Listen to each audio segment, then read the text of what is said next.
네, 안녕하세요. 무형글로벌입니다. 자, 오늘은 호이안에서 친구가 놀러 왔습니다. 호이안 친구가 놀러 와서 오늘 저녁을 사주겠다고 하네요. 오늘 저녁뿐만이 아니라 오늘 저녁에 먹는 것은 다 자기가 쏘겠다고 합니다. 설날에 럭키머니를 여기는 주고받거든요. 럭키머니를 많이 받았는지 아니면 어디서 돈이 생겼는지 자기가 오늘 맛있는 거를 쏘겠다고 합니다.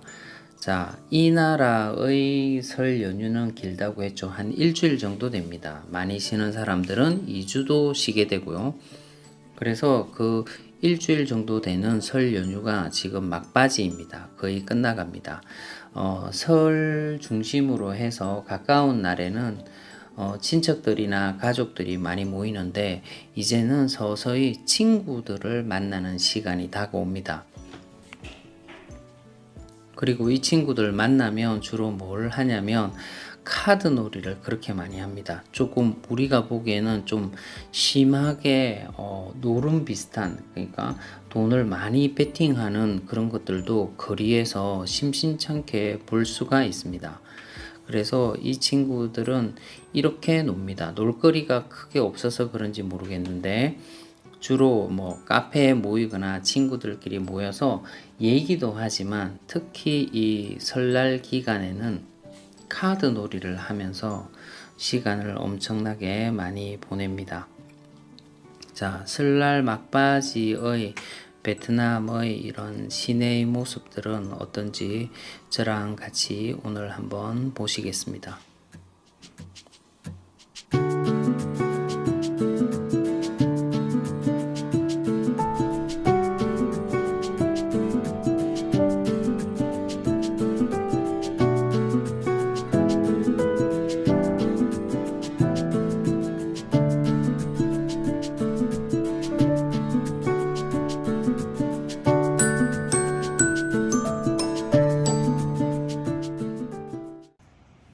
네, 여기가 어디냐면요.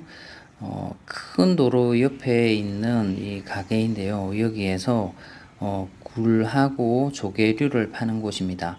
옛날에 굴하고 조개류를 파는 곳에 가서 한번 먹었었는데요. 호이안 친구가 이 해산물 중에서 굴하고 조개류를 파는 것을 많이 좋아하네요. 이 나라에는 사실은 해산물이 조금 비싼 편입니다. 우리가 즐겨 먹는 그런 게라든지 큰 게라든지 아니면은 가재라든지 그런 것들은 비싼데 이 친구들이 이렇게 즐겨 먹는 조그마한 조개류나 이런 부분들은 로컬 식당에 오게 되면은 상당히 싸게 먹을 수 있습니다. 여기 가격대를 보게 되면은 대부분이 5,000원 이하입니다. 5,000원 가까이 하고 그런 가격대가 나오게 되고요. 오늘은 그런데 때 기간이라서 이게 설날 연휴 기간에는 가격들이 조금 비싼 편입니다. 때 기간에는 인건비도 올라가지만 음식의 가격들도 다 올라간다고 보시면 됩니다. 자, 오늘 호이안 친구가 새 가방을 가지고 왔습니다. 이거는 조금 좋아 보여서 얼마 주고 샀는지 제가 물어봤습니다. 그랬더니 친구가 25만 동 주고 샀다고 합니다. 이게 우리나라 돈으로 따지면 12,500원 정도 주고 샀는데요. 호이안에서 관광 오시면은 이런 짝퉁을 많이 사가시죠, 그죠? 짝퉁 중에서도 약간은 고급인 것 같은데 이거를 우리는 사게 되면 보통 3만원, 4만원 또 비싸게 사시는 분 5만원에도 사는데 요즘 장사가 안 돼서 친구가 원가에 팔았답니다. 자기가 도매로 떼오는 가격이 얼마였냐면 25만 동, 그러니까 12,500원 정도였다고 합니다. 그리고 잔돈이 왜 그래 많냐고 물어봤더니 친구들하고 카드놀이 한다고 잔돈이 많다고 합니다. 그래서 친구들하고 카드놀이에서 돈을 좀 땄냐고 하니까 자기는 하면은 항상 꼰다고 합니다. 자, 여기 보시게 되면 이렇게 숯불을 피워서 이 굴 요리를 이렇게 해줍니다. 그래서 그게 김 나는 게 보이실지 모르겠지만은 금방 이렇게 숯불에 구워주고 양념을 이렇게 올려서 소스를 올려서 주는데 맛이 상당히 괜찮습니다. 그리고 베트남에서는 이 굴이 남자에게 그렇게 좋다고 합니다. 그래서 어, 이런 해산물 중에서도 우리나라도 굴을 많이 먹지 않습니까? 그런데 뭐 특히 남자에 좋다 뭐 이런 말을 크게 들어보지 못한 것 같은데, 베트남에서는 그렇다고 합니다. 이거 찍찍하고, 조그만한 조개류죠. 이거 하고, 그 다음에 이 달팽이 같은 요리 하나 하고, 저번에 먹었던 데보다 좀 크더라고요. 그리고 굴 요리하고 이렇게 세 개를 시켜서 먹었습니다. 네, 귀여운 고양이가 한 마리 왔는데요. 여기 가게에서는 개를 키우거나 고양이를 키워도 이렇게 묶어 놓지 않고 풀어 놓는 경우가 많이 있습니다. 큰 개를 키우는데도 안 묶어 놓고 풀어 놓는 경우가 있어서 사실은 싫어하는 손님들도 있을 텐데, 여기 베트남에서는 크게 개의치 않고 고양이도 이렇게 풀어 놓고 개도 풀어 놓는 경우가 많이 있더라고요. 맛있게 잘 먹었습니다. 옛날에 갔던 데보다 가격은 조금 비싼데, 맛은 조금 더 있었던 것 같습니다. 그래서 거의 깨끗이 다 먹었습니다.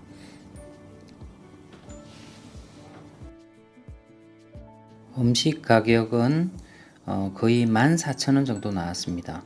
여기 옆에 떼시라고 적어놨죠. 갈로에서 떼 기간의 가격이라고 보시면 됩니다.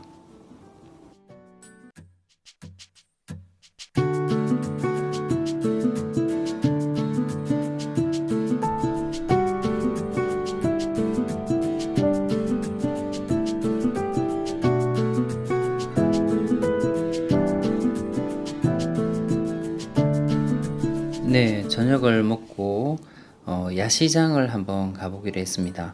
지금 여기 지나가는 곳은 어디냐면 유로빌리지가 있고 지금 분양하고 있는 모나치가 있는 곳입니다.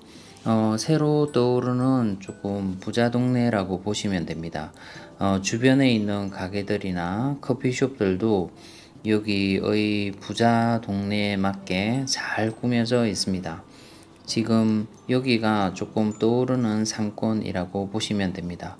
그래서 새로운 가게들 또 생기는 가게들도 로컬 가게들처럼 생기는 게 아니라 잘 단장되고 지어져서 생기고 있습니다. 전체적인 다낭의 경기가 좋지는 않지만 이 마을의 경기는 조금 좋은 것 같습니다. 오늘 연휴 막바지에 친구를 만나는 사람들이 많고 외부에 갈 데가 많이 없는지 오픈되어 있는 곳 또는 갈 만한 곳 용다리 주위에는 평소보다 사람들이 조금 많은 것 같습니다. 그리고 사랑의 거리에도 오랫동안 많이 썰렁한 모습을 보였는데요. 오늘은 보니까 오토바이도 상당히 많고 사람들도 제법 많이 보입니다. 사랑의 거리 맞은편에 있는 커피숍들도 가격이 상당히 있는데 여기는 옛날에는 상당히 붐볐습니다. 자리를 잡기가 좋은 자리, 광경을 볼 수 있는 좋은 경치를 볼 수 있는 좋은 자리를 잡기가 쉽지가 않았는데요. 최근에는 정말 사람이 없었습니다. 그런데 오늘 오랜만에 활기를 띠는 것 같습니다. 이 근처에 선자 야시장이 있죠. 선자 야시장에도 사람들이 많은지 한번 가보았습니다. 그런데 선자 야시장에는 사람들이 생각보다 많이 없었습니다. 들어가는 입구인데요. 입구에서부터 옛날에는 사람들이 상당히 많았고 옆에 오토바이가 주차되어 있는 것만 보더라도 얼마만큼의 사람이 여기에 와 있는지 알 수 있었는데 오늘은 정말 사람들이 없습니다. 그리고 이 선자 야시장의 규모가 다낭에서는 꽤 제일 큰 곳이었거든요. 파는 물건들도 뭐 없는 거 없이 거의 다 팔고 했었는데 가끔씩 관광객들도 왔었고요. 그런데 저 깊이까지 상인들이 있었는데 거의 없습니다. 이제 이 길이 자체가 훨씬 짧아졌습니다. 이 교차로 주변으로 해서 거의 10m도 나아가기 전에 끝나버리네요. 보니까 이 중앙에서는 항상 이 노래를 부르고 돈을 받고 하시는 분들이 있었는데요. 돈을 내고 여기에 신청곡을 하고 이렇게 노래를 부르는 곳도 오늘은 정말 썰렁합니다. 이 장사를 하시는 분밖에 없는 것 같네요. 활기가 전혀 없습니다. 음식을 파는 곳도 꽤 깊이까지 상인들이 있었는데 여기 교차로에서 거의 뭐 한두 가게 정도만 오픈되어 있고 거의 다 문을 닫은 상태입니다. 아직까지 여기 선자 야시장은 살아나려면 관광객들이 좀 와야 될 것 같습니다. 네, 선자 야시장에는 마땅히 먹을 것들이 없더라고요. 그래서 시내 쪽으로 다시 가서 요거트와 밀크티를 파는 작은 가게에 왔습니다. 이렇게 목욕탕 의자 같은데 앉아서 밖에 거리를 쳐다보면서 먹는 곳이라고 보시면 됩니다. 평소에는 음료만 먹지만은 지금은 때 기간이라서 수박씨를 볶은 거와 또는 해바라기 씨 같은 것들을 같이 먹어줘야 된다고 합니다. 항상 때 기간에는 오랜 시간 앉아 있으면서 친구들과 얘기를 나누면서 이런 해바라기 씨나 수박 씨를 까먹기도 합니다. 한국 사람들은 이런 수박 씨를 까먹는 게 상당히 어려울 겁니다.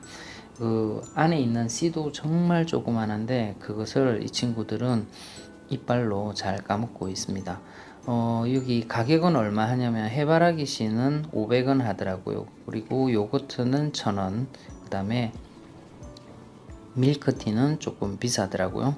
2000원 조금 넘어가고 마침 바로 옆에 아싸 떡볶이라고 하는 한국분이 하시는 로컬 상대로 하시는 떡볶이를 팔아서 괜찮은지 한번 먹어봤는데 여기 로컬에서 파는 떡볶이와는 차별되게 한국의 맛이 좀 나더라고요. 아마 장사가 잘 될 것 같습니다.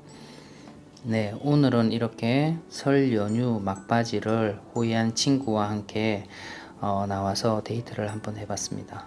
오늘도 시청해 주셔서 대단히 감사합니다.